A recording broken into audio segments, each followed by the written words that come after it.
Hey, are you looking for a new hardware wallet? Well, I wasn't until I found Bitbox. It turns out there are hardware wallets that don't compromise security for ease of use. I value the fact that Bitbox has open source security code, its micro SD card is super convenient for seed phrase backup, and their customer service is outstanding.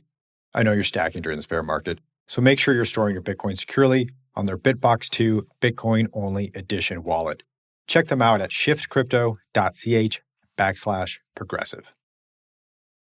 You have to understand that proof of work is required to get the long-term lasting socioeconomic improvements from this new money.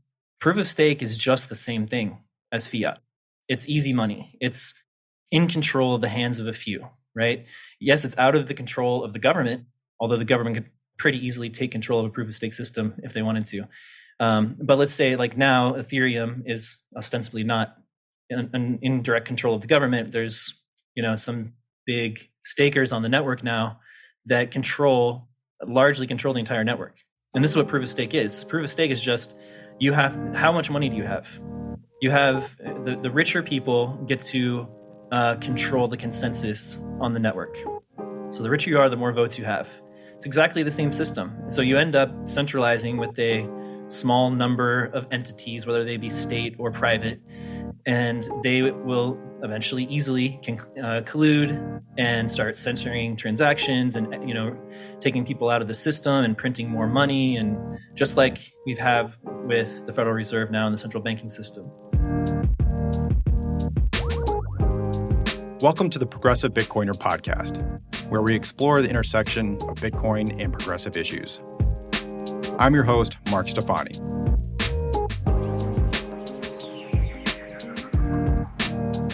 My guest today is Brady Swenson, co-founder of Swan Bitcoin and the current head of marketing and education. We sat down to chat about growing up in a Democratic family and how political views and values may or may not change after learning about Bitcoin. It was an insightful and honest conversation, one that you and friends and family will likely be able to relate to. So thanks for tuning in. Enjoy this episode with Brady Swenson.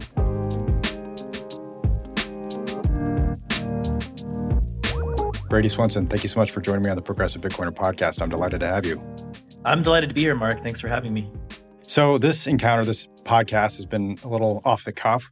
We were sharing a few DMs back and forth, and you had mentioned your political progressive family. That's kind of the nature of where you came from. And so one thing led to another, and here we are having a conversation without a lot of pretext or content to build off from. Exactly. Yeah. So I'm excited to see where things go here, but I thought we could start off with that very thing. You, again, mentioned that you come from a politically progressive family. Curious to know, did your views change from your families prior to Bitcoin, or was Bitcoin more the driving force for how you see the world now? Yeah. Well, let me just give a quick background about my family and kind of work up to that, if that's cool with you. Absolutely, please. So I grew up in Topeka, Kansas, capital of Kansas, right in the middle of the country, 6 million people here, lots of farmland. There's a few kind of blue spots like Kansas City, Kansas, more urban, Topeka and Lawrence, where the University of Kansas is, those two towns where I grew up, and then Wichita. The rest of it is, red counties in Kansas. Interestingly, the way it balances out with the population, Kansas is on the state level, a purple state. On the federal level, we always send Republicans to the Senate and to the House. But we often have Democratic governors, and we have much more of a balance in the state House and Senate, which is interesting. My family was very active in the Kansas Democratic Party. So my dad was press secretary to a governor of Kansas, John Carlin, for 8 years. So that was when I was growing up. So I was going to the Capitol building with my dad on Saturday mornings and took these white tapes that he would always record radios and radio shows, interviews on and stuff, and recording Casey Kasem. And that was my music, for the rest of the week. And I had all these cassette tapes of the Casey Kasem show. And so I was around politics all the time, campaigns, he was a news reporter. So it was either media or it was politics. And it was fascinating to me, the kind of push and pull about how policy was made. And there were some really, I was left with the impression that politics was actually a productive pursuit. Like policy was being made, these conversations were civil, from my perspective, from what I saw. Things have definitely changed since then. This was a long time ago. This is like 30 plus years ago. And things are much more divisive now. So anyway, I grew up as a Democrat. I volunteered for campaigns, lots of donations over the years, et cetera, and politically active for certain causes, and so it's important to me. I do think that it matters to voice your opinion into this political process and how we govern ourselves. I'm not completely apathetic about it, even still, although I am a lot more than I used to be. So enter Bitcoin around 2017. And I, at first, was just interested in the tech and it was something to invest in and play with and learn about. And after that year, by early 2018, I had started my first podcast called Citizen Bitcoin, which is one of the few kind of Bitcoin only or Bitcoin focused podcasts in the space at that point. And so it got some traction just by virtue of the fact that it was, one of a few instead of one of hundreds now. And I started learning a lot more, talking to Bitcoiners about how the nature of money affects the nature of society and about how the political process has co-opted the money. And so that does change your political views, the economic political views, right? So you have the kind of the social political views and these economic political views, and they definitely, there's gray line in between them both, obviously. But I didn't know what money was. Bitcoin taught me what money is. I thought money should be controlled by people who knew how to manage the money and all of that. I took Keynesian economics classes in college. And then when I found out about how the control of money creates tyranny in otherwise, relatively free governments, right? So like, even if we're talking about co-opting of the money back in like the Roman Empire, right? Emperor Cato, who also was famous for being emperor during the burning of Rome, started debasing the money at that point. That's basically when the denarius started going away. But that was just one decision by an emperor, basically, right? I didn't understand that the Fed is basically like an emperor. They're like the emperor of money, and they control the global reserve currency. And so there really isn't any political sort of influence. There isn't much political influence into the Fed. Republicans, Democrats, both kind of push the same Keynesian monetary policy now. What is it that Nixon said? Didn't he, or somebody before Nixon in the 60s said we're all Keynesians now. I can't remember who that was. I know what you're talking about, but I can't remember the quote itself. That's the quote. I think it's often attributed to Nixon, but it was an economist, I believe. And then he repeated it. But yeah, right. So it's all the same, and it's the most powerful thing that the government has control of. And Milton Friedman, later rephrased by Nixon. There you go. Yeah, Friedman, exactly. So it was right there. It's not, there's no political influence over the Fed. It's just, this is the way things are now. We're all Keynesians now, and this is how we manage the money. So I really bought into the idea of separation of money and state. And to me, it was akin to the separation of church and state, where you're decoupling this like two very powerful forces that together created, just tyranny, basically. Same thing with control of the money versus control of the legal system, essentially, right? Is what we're talking about. And so I became a strong advocate for the separation of money and state, because I think it's important for freedom and to preserve our republic and our democracy, and by basically decreasing power of the state. Now, this is not like democratic dogma, right? Democratic political dogma. We like trust the state, and we want to empower the state, and we, so it's, in that sense, I've departed from democratic politics for the most part. So I'm more libertarian on this kind of economic side of things. And even on the government, the size of government and like scope of government, I'm more on I think we should have smaller government, because I think we should chop off one of its most powerful tools. But socially speaking, I think that all of those, the consequences or the outcomes of removing or separating money from state, will actually improve all of the other goals that I have in terms of social goals, progressive social goals. And that's why, and especially around the world, like it will happen in the United States, but especially around the world where the global international Cantillon effect is so pronounced. Like we feel it in the US here with rich people getting access to cheaper money, being able to accumulate capital assets and preserve and build wealth over time. And the middle class and the lower classes just living paycheck to paycheck, can't accumulate wealth. And that's because of this Cantillon effect that we have within this country. But it's even more devastating if you think about it on a global scale. The United States are the rich people, and we have this incredible effect over the entire world, and it's making monies fail, people, not being able to eat, not being able to go to school, losing their jobs, et cetera. It's very, very real, like consequences of the monetary policy of the Fed all over the world. And so that's to me like the moral imperative. And I find it consistent with my sort of socially progressive political beliefs I've had forever. So I'm curious to know what conversations have been like between you and family members or friends. I'm assuming you still associate with who are still Yeah. Democratic and probably still involved in politics. Do they tend to understand what you're getting at? Do they show curiosity in that the monetary side of things? Because it's not a part of the conversation Right.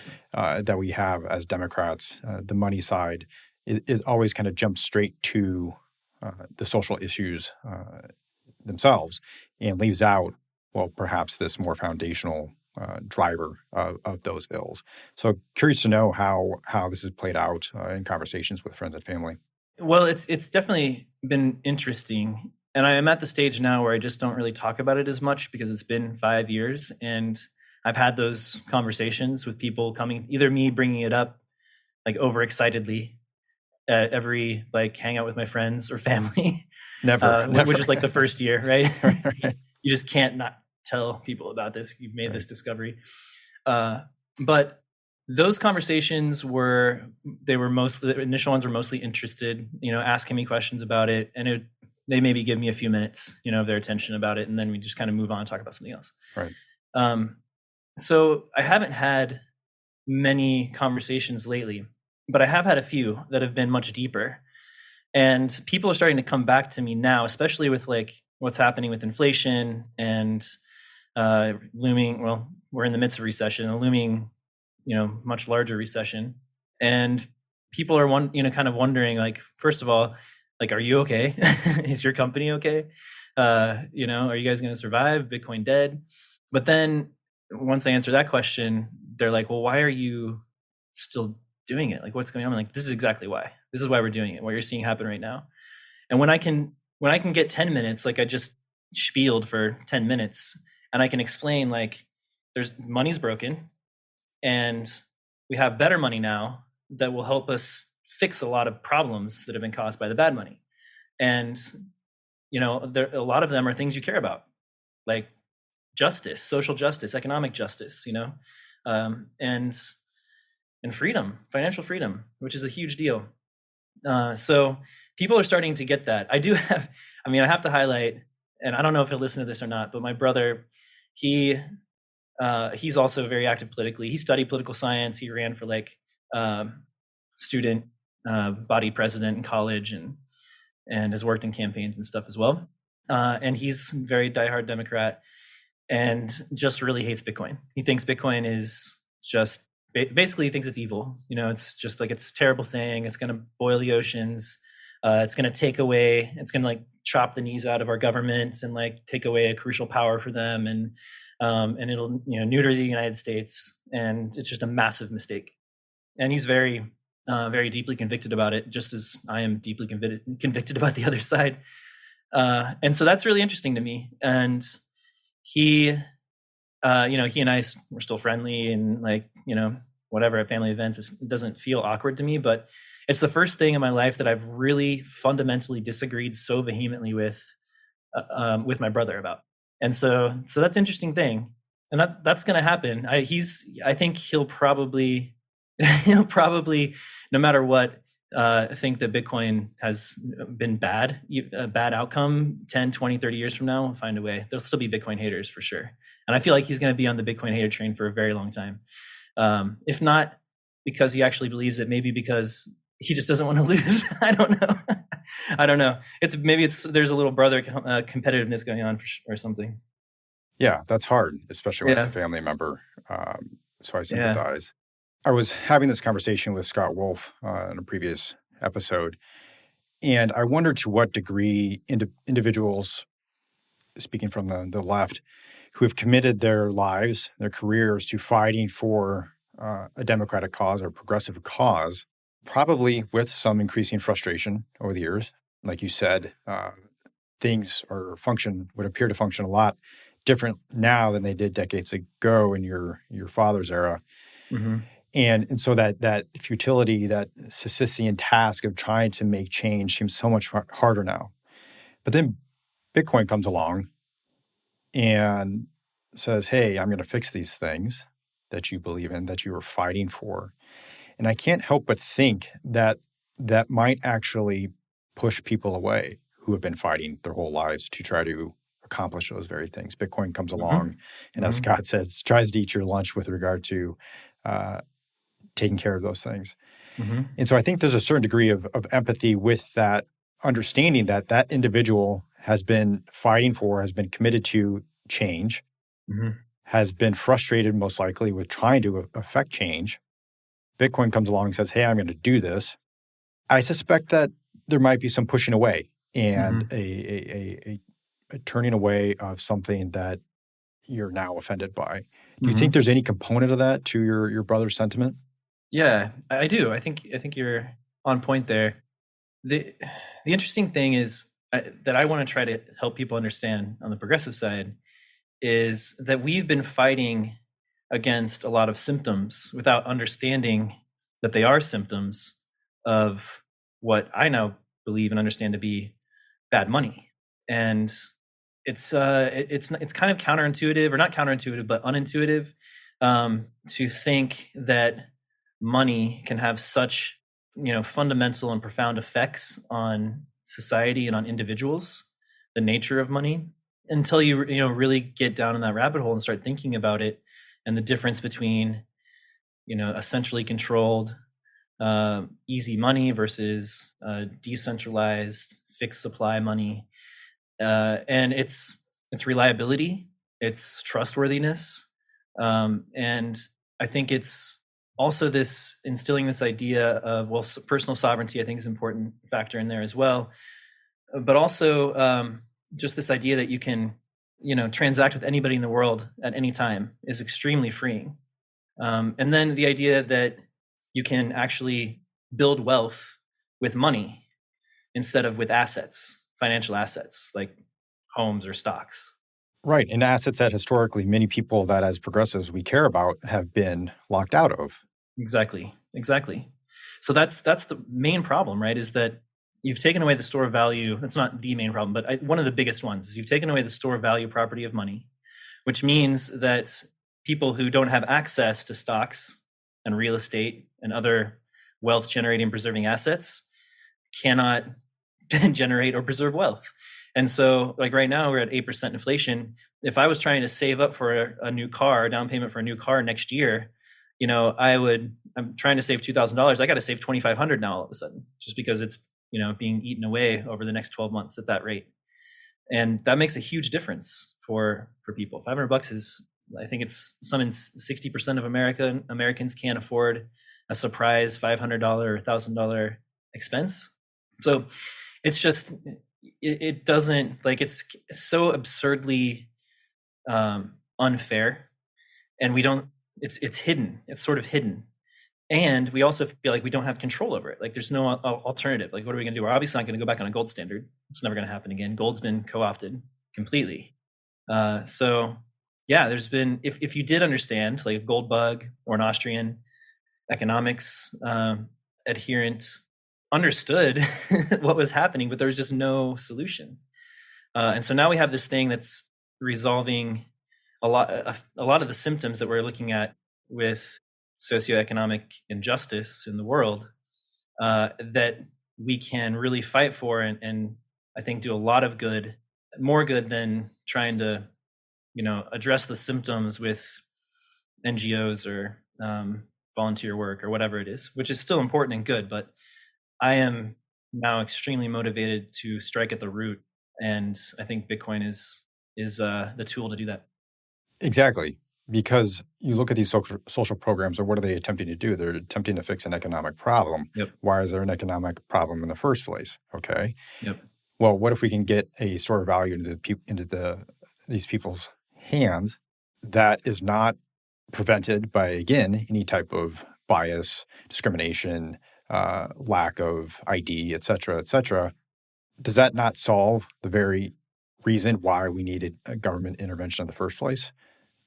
I would argue that it would.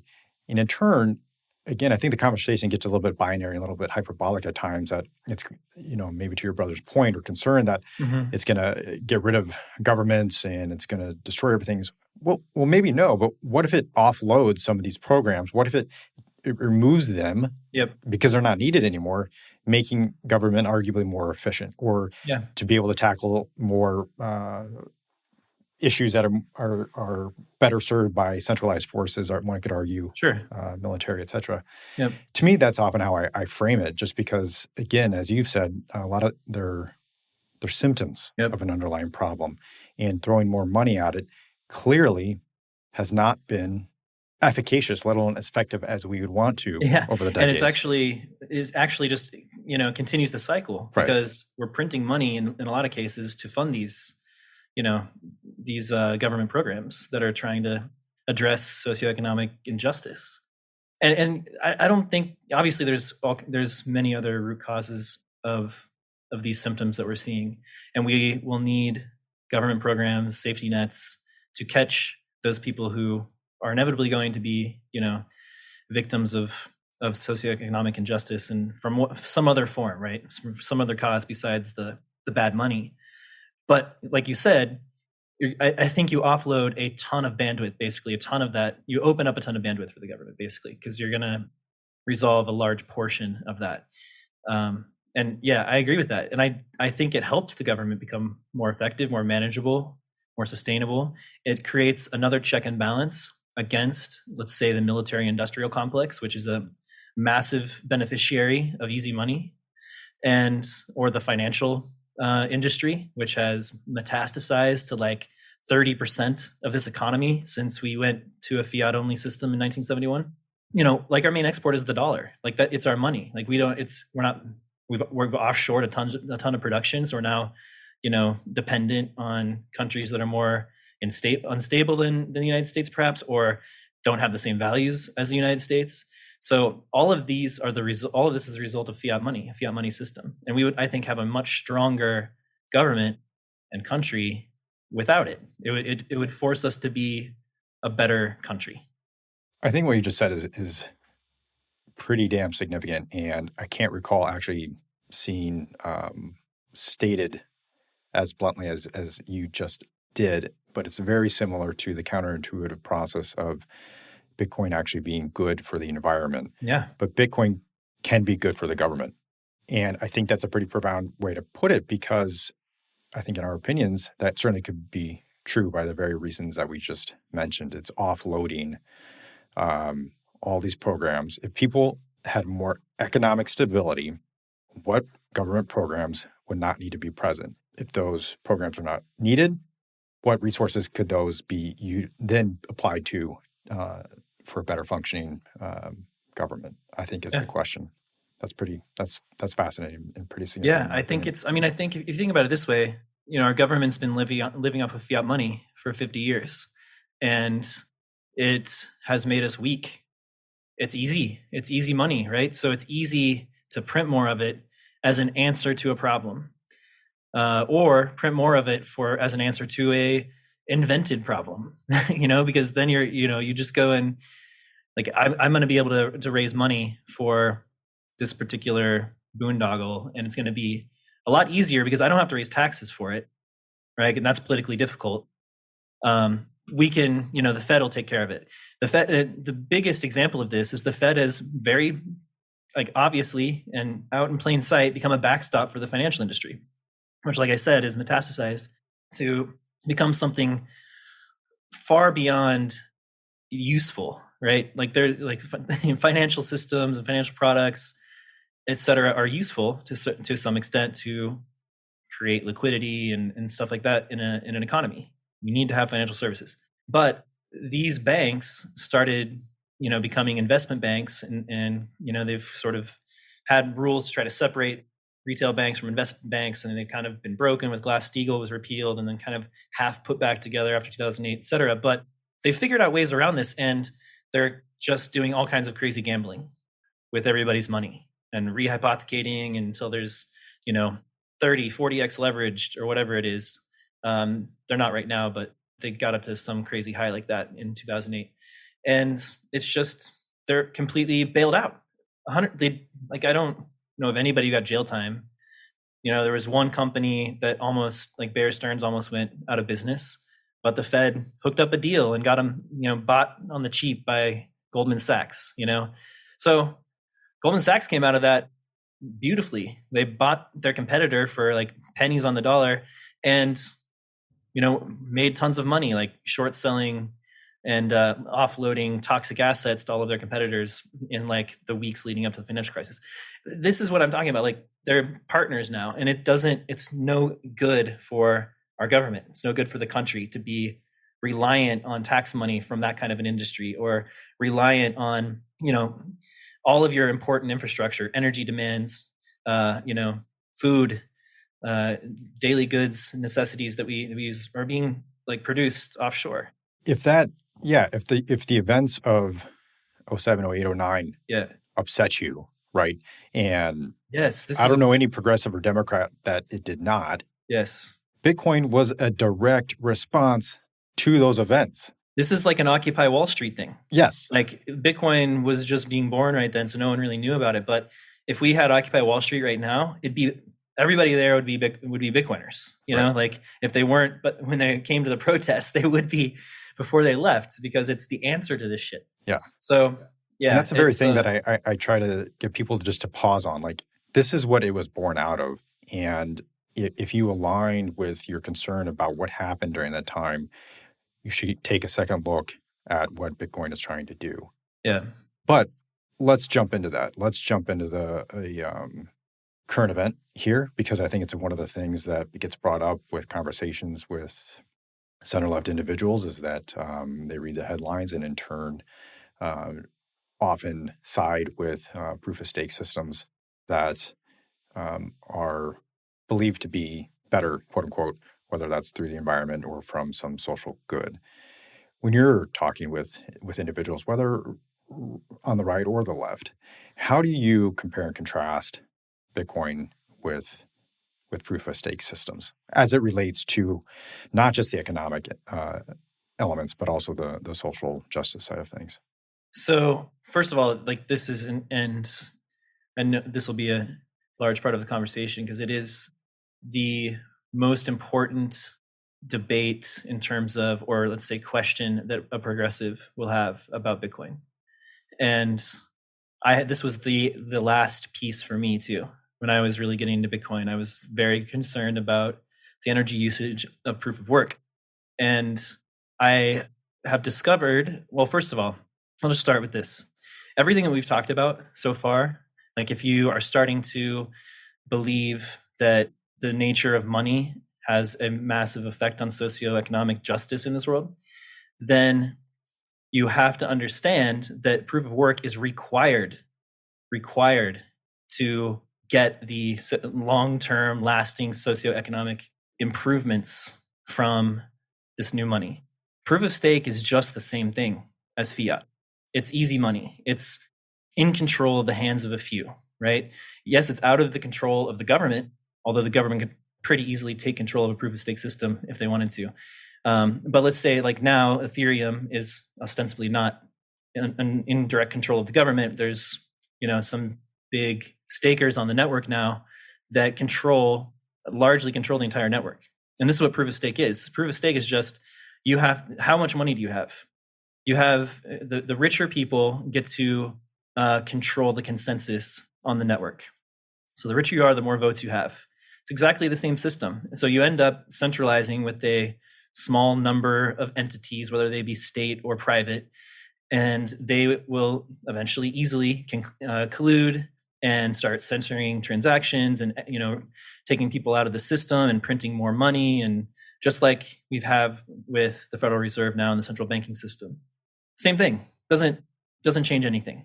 So you can have proof of stake, but you don't get any of the benefits of a truly decentralized money. You don't have any of the empowering effects, the individual empowering effects of actually being able to hold your money, send it to anybody you want, not having it rehypothecated, not having it inflated away. You can hold those keys, and you know that you'll have that exact amount of Bitcoin, and you know it'll be the exact same percentage of the network, of the total Bitcoin on the network in 50 years.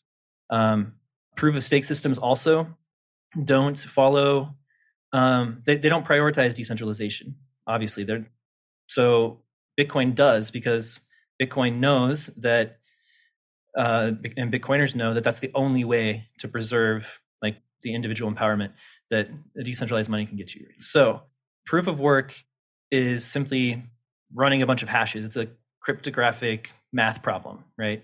And these computers will run as many of these, millions and millions of these hashes per second, trying to find an answer to this cryptographic problem.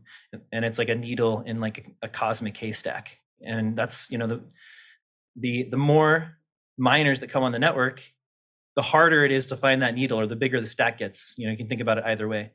And because of that adjustment, the amount of Bitcoin that's released to the network on schedule is maintained. That schedule is maintained. So roughly every 10 minutes, there's new block of transactions that are confirmed by the nodes on the network. And there are, X number of Bitcoin, 6.25 Bitcoin released to the miner who found that little needle, and then put the transactions together in a block and sent it out to the network. So that's all it is. But why is it so important? It maintains decentralization. You don't have to have a certain amount of money, right? You just have to have some hashing power to basically help contribute to the security of the network. And it's a lot easier to maintain decentralization of proof of work than proof of stake, because it's basically the amount of money that you are putting in to a proof of work operation is much lower in terms of like the influence you might get on the network versus a proof of stake system. And it's inherently like decentralizing as opposed to centralizing. The other piece of it is you have to make it easy to verify the transactions. And that's the other piece of decentralization. So we have something like 15,000 visible nodes on the Bitcoin network around the world, probably like 100,000 if you include those that are not broadcasting their presence to the network. And it's super cheap to run one of those, and it's super easy. So I have my node over here. Every block comes in, I'm verifying it along with all the other nodes on the network. And you can't do that with Ethereum or other proof of stake systems. It's too expensive to verify a transaction. So again, it centralizes to the richer people. I can run a node for $100 and verify my own transaction. So you must have decentralization to get the benefits of this technology in terms of real world socioeconomic benefits. Proof of stakes just more of the same. Doesn't work. In my opinion, it comes down to trust. Yeah. And we can say that we trust Obama, but we can't trust the lobbyists and Jamie Dimon influence on him and his administration. But we can trust a system like Bitcoin. Again, that's the importance of decentralization, because no one entity has control over the other parties. Yeah. A critique that is often lobbed at Bitcoin is that they'll point to early adopters who have thousands of Bitcoin and say, look how much Bitcoin this person has, and they, it's centralized into a few holders. And you try to reinstill the fact that it doesn't matter. That person has no more influence over Bitcoin than the person who has just a few Satoshis. There's a difference between that system and then one when you've got in a proof of stake where the person who's got hundreds of thousands of Ethereum has way more control over the person than who has a few ETH. Yep. And in our opinion, again, that is a replication of the exact system that we espouse to be unfair and unjust. And so the claims that it is more friendly, that they're somehow better in a normative sense, I think is just flat out false and a PR and marketing move that's paid for. And again, if your money needs a PR team, I question whether or not it's going to be a fair and just system to for all. Yep, it's just more of the same. It's just different parties. It gives private companies a chance to get on the money making, money creating gravy train. And so I think, VCs and banking institutions or whoever, like private companies, I mean, Facebook wanted to do it. So this is like a tech that I think they look at and they're like, oh, well, this is like us, we could do the Fed. We could be the Fed, we just have to get everybody to use our money instead. Right. And that's what they're looking at. It's like, yeah, it's technology that can be used to create a digital money. But doesn't mean that you got to look at the properties of the money. And that's what we're talking about. Bitcoin has properties that no other money has had except for gold and metals, any kind of naturally limited substance was a better money than fiat, because there's this natural inflation rate that humans couldn't change, right? Their alchemy doesn't work. So gold, we've had, let's see, like four Olympic pools full of gold have been mined in like the last couple thousand years, and most of it still exists on the earth. It doesn't tarnish, et cetera, et cetera. So it was really good money. 2% a year inflation, naturally, that's what we could get out of the ground. And it stayed at 2% because it got harder and harder and harder and harder to get it, no matter how, we had to keep building better tech to keep at that same rate of finding new gold to get out of the ground every year. It's amazing. It's still that way. But Bitcoin has those properties and perfected them in code, and also doesn't have nearly the environmental impact that gold mining has, for instance, and is actually like a lot cleaner than almost every other industrial industry in the world. So uses, there's been many studies, but it's like 30 to 60% of the network is clean energy, and that's important for progressives, I know. It's also capturing carbon and stranded energy sites and flared gases that are just being wasted and vented with methane into the atmosphere. Those can be capped and turned into Bitcoin and security for the network. So it's amazing. There's a story about, there's a couple stories. One in El Salvador where they're funding geothermal plant expansion with Bitcoin mining. So they're slowly expanding, and as they turn on new energy generation from the volcano, from the heat from the volcano, they're just instantly starting to mine. And then that money will help fund the build out of the full project, which is going to take like a decade. The same thing is happening in Western Africa. It might happen in Western Africa, where there's a hydro dam project that is pretty far away from where the energy demand is right now, but is projected to be necessary for energy demand in this urban center in the next 10, 20 years. So when you're building energy generation like that, you've got to overbuild, and think about decades into the future, because this infrastructure is going to be there for a long time. And so that they're overbuilding, they're not going to have demand for it, for a lot of that energy, for decades, next 10, 20 years. So they're going to mine Bitcoin, and the money they make will help fund the project, and have generating income and generating revenue right away. So that's an incentive, or it enables the construction of a big project like that that's not going to pay off for decades, and a country might not have access to the funds to do that. So it's fascinating to me, and I think the coupling of energy and the demand for security for a decentralized money is going to do incredible things for both energy production and the quality of our money. So I think proof of work is genius, and it is unintuitive, but it's very much in line with progressive values. So you've had the opportunity to talk to hundreds, thousands of people who are proponents of Bitcoin over the years. And you've talked to people who go the spectrum from left to right. I'm fascinated with thinking about the future and how our political identities change over time. Clearly, there has been changes in identities in the past century, even in America. And so to assume that progressives, conservatives, remain as such is kind of silly in my opinion. And I think Bitcoin will be a big force for how those evolve. Have you put much thought toward this question and how Bitcoin might change how we view the world going forward, and whether or not these identities, so to speak, carry with us, or do we shed kind of these old models of looking at the world, and now Bitcoin points us in this different direction? Yeah, I have. And I think it's really difficult to project because let me answer this two ways. One, we can think about things in kind of like a vacuum where technology stays roughly the same as it is right now, and like how would Bitcoin might change the world in our society. But then there's this, exponentially advancing technology, this march of artificial intelligence and biotech, nanotech, all of these cutting edge technologies that we've been kind of speculating about for decades and decades are coming to fruition and really fast. Nuclear fusion is like actually making really promising progress. All kinds of stuff like that.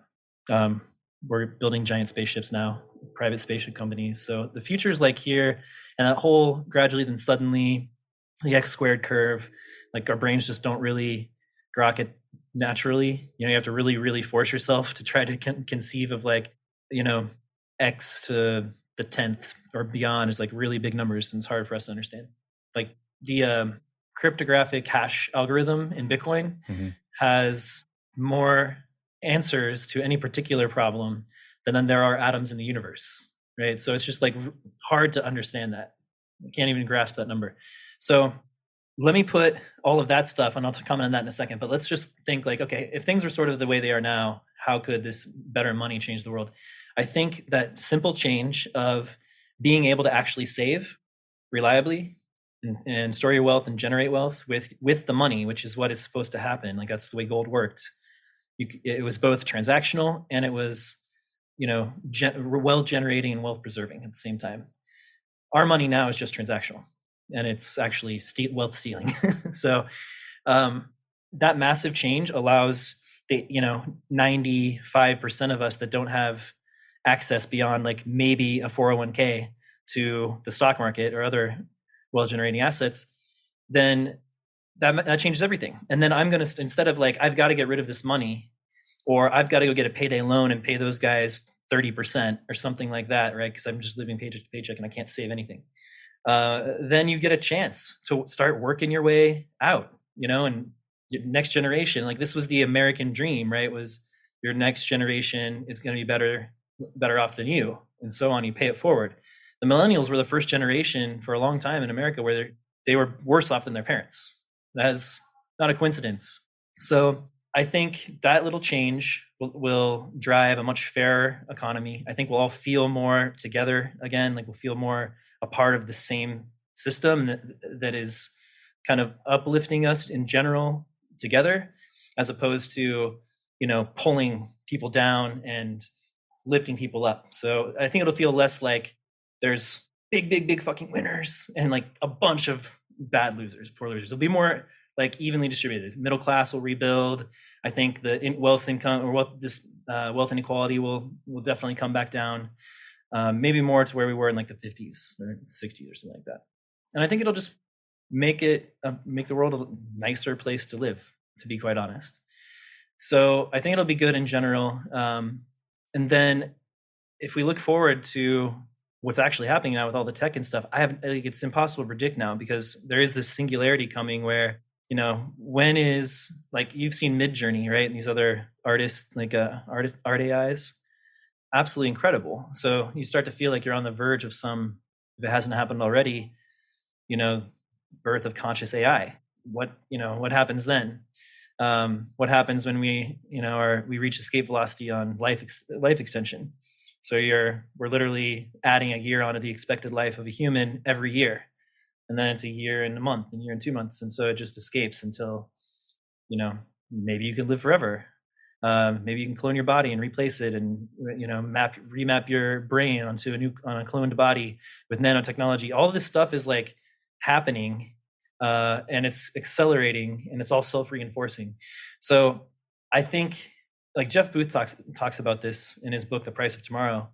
It's necessary to have a deflationary money in a world of abundance, and they just won't go together. So Bitcoin is like exponential technology is going to force us into using Bitcoin. Essentially, is what he's saying. Like they're fundamentally at odds with one another. Everything is moving to zero, to being free. Like there's another book called The Zero Marginal Cost Society. Can't remember the author's name, but the idea is, and then Abundance, the Future is Better Than You Think by Peter Diamandis is another one I read. We're heading to a world where, okay, so ultimately, if you have a nanotechnology that can like assemble things from molecules, from individual molecules and elements, it's like the Star Trek replicator. So instead of like, in addition to water and internet and electricity, you'll just pipe in like elements, from the periodic table, and your replicator will just like take the recipe and knit together all these atoms and create whatever you want. And then all you're paying for is literally the cost of the basic elements, which are abundant, right? And so then everybody has abundance, and that's could be something that happens by the end of this century.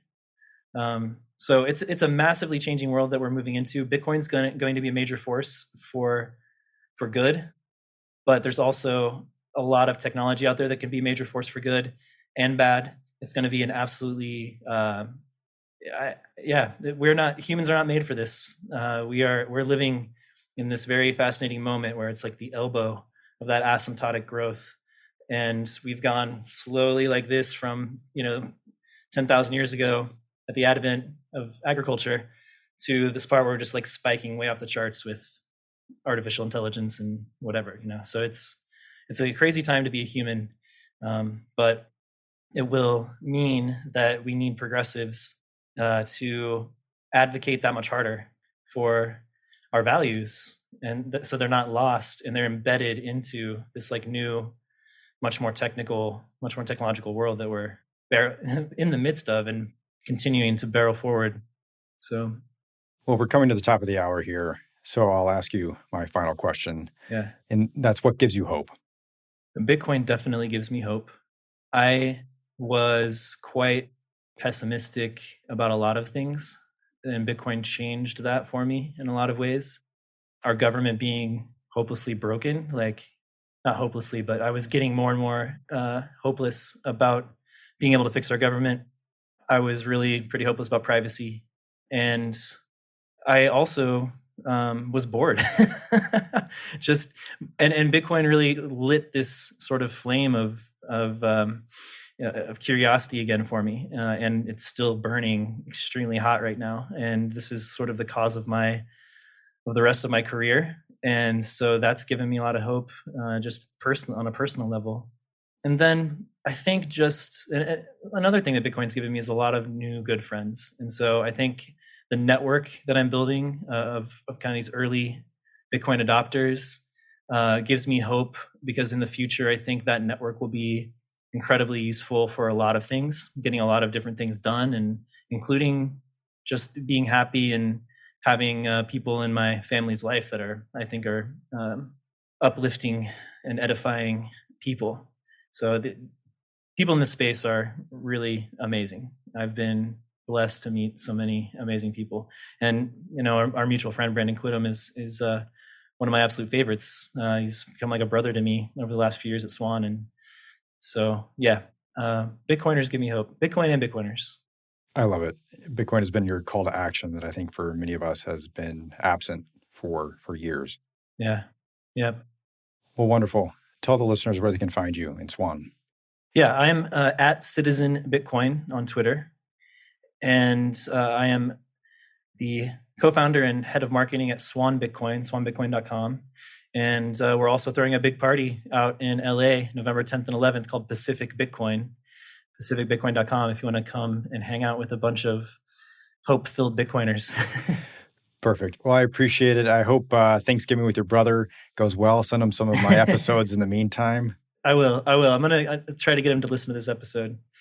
Fantastic. And we'll see what he thinks. You could have him on after me. Yeah, we could have a little panel. That'd be funny. Thank you so much, Brady. I really appreciate it. Thanks, man. Appreciate it. Thank you so much for tuning in to The Progressive Bitcoiner. If you enjoyed the show, head on over to Apple Podcasts and please leave a review. And don't forget, we have a website, theprogressivebitcoiner.com, where we have a lot of great content on Bitcoin and progressive issues. Thanks again for tuning in.